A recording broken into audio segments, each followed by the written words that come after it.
Et bonjour à tous, aujourd'hui on va déballer un smartphone dont ça fait longtemps que je veux vous parler, le Xiaomi Mi A1.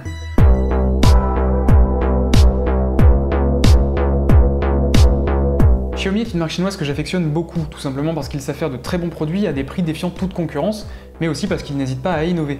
Bon d'accord, pas toujours, comme on a pu le voir avec le Mi 8. En revanche, on peut dire que c'est eux qui ont lancé cette mode actuelle du smartphone borderless avec le Xiaomi Mi Mix en 2016 qui avait fait pas mal de bruit avant que l'iPhone X n'accélère drastiquement le processus. Bref, en l'occurrence, si j'avais très envie de vous parler du Xiaomi Mi A1, c'est parce qu'il s'agit selon moi d'un des tout meilleurs smartphones sous la barre des 200 €, si ce n'est le meilleur. Et le plus gros point qui me fait dire ça, clairement, c'est le fait qu'il fasse partie du programme Android One de Google. Mais tout ça, je vous en reparle dans quelques minutes. D'abord, occupons-nous d'ouvrir cette boîte.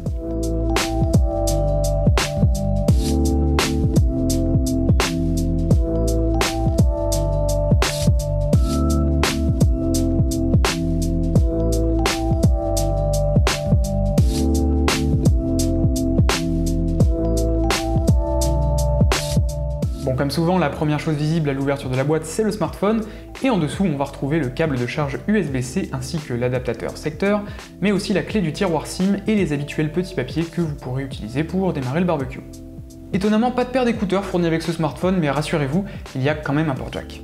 Vous trouverez en outre une protection d'écran que vous n'aurez donc pas besoin d'acheter séparément, c'est toujours sympa d'inclure ce genre d'accessoires dans la boîte.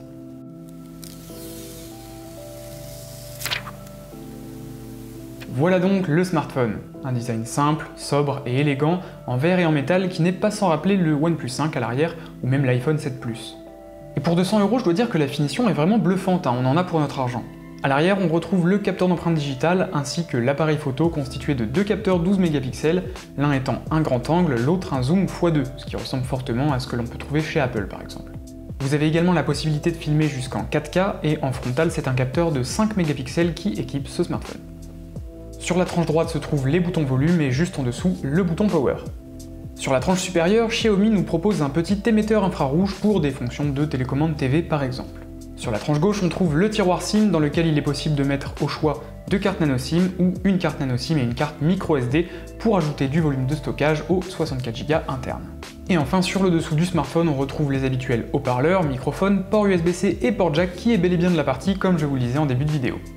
Bon, clairement de face on peut pas vraiment parler de design borderless, les bordures en haut et en bas de l'écran sont plutôt épaisses, cependant la bordure inférieure abrite trois boutons capacitifs, les boutons de navigation, home, retour et multitâche, qui d'ailleurs sont inversés par rapport à l'ordre habituel que propose Google sur Android One.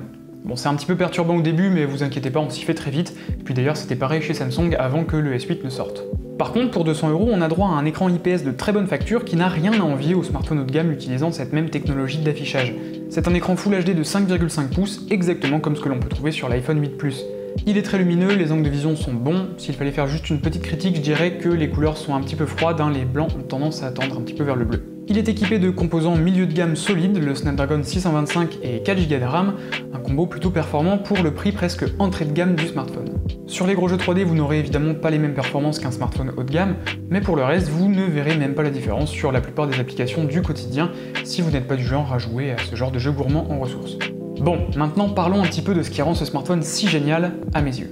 Xiaomi a sorti ce smartphone en partenariat avec Google pour le programme Android One.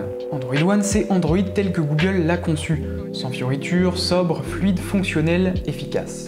En fait, c'est comparable à ce que l'on trouve sur les Google Pixel, Android sans surcouche, Android pur. Android One, c'est la garantie d'avoir un smartphone mis à jour pendant 3 ans, soit 2 mises à jour majeures et 1 an de patch de sécurité. Mais c'est aussi la garantie d'avoir un smartphone plus fluide que s'il tournait sur une surcouche d'Android comme MIUI, la surcouche habituelle des smartphones Xiaomi. Android One, c'est ce qu'il y a de moins buggé parmi tout ce que l'on peut trouver chez les différents constructeurs Android. C'est la vraie alternative à iOS selon moi, c'est vraiment ce qui se fait de plus clean. Et si je trouve le Xiaomi Mi A1 particulièrement intéressant, c'est parce qu'il s'agit simplement du smartphone le moins cher vous permettant de profiter de cette expérience logicielle. Et parce qu'il n'est pas dégueu clairement. Alors je comprends parfaitement que les non-connaisseurs du domaine des smartphones puissent totalement négliger l'aspect logiciel de l'appareil qu'ils achètent, mais croyez-moi, pour le long terme, et même l'utilisation de tous les jours, c'est ce qu'il y a de plus important. Les Google Nexus étaient très réputés pour ça d'ailleurs, bon marché mais offrant des performances au top et très durables. Mon Nexus 5 sorti fin 2013, donc il y a 5 ans, fonctionne encore à merveille, d'ailleurs je l'utilise actuellement en tant que télécommande pour contrôler le GH5. Et donc aujourd'hui en 2018, avec le Xiaomi Mi 1 et le programme Android One, vous avez une sorte de petit Nexus pour pas cher, et ça c'est beau. Alors voilà, hein, pas grand chose à ajouter à vrai dire, mais si vous cherchez un smartphone pour un budget d'environ 200 € et que vous voulez quelque chose de durable, de fluide et de solide, eh ben arrêtez de chercher, hein. Vraiment. Allez, à la prochaine!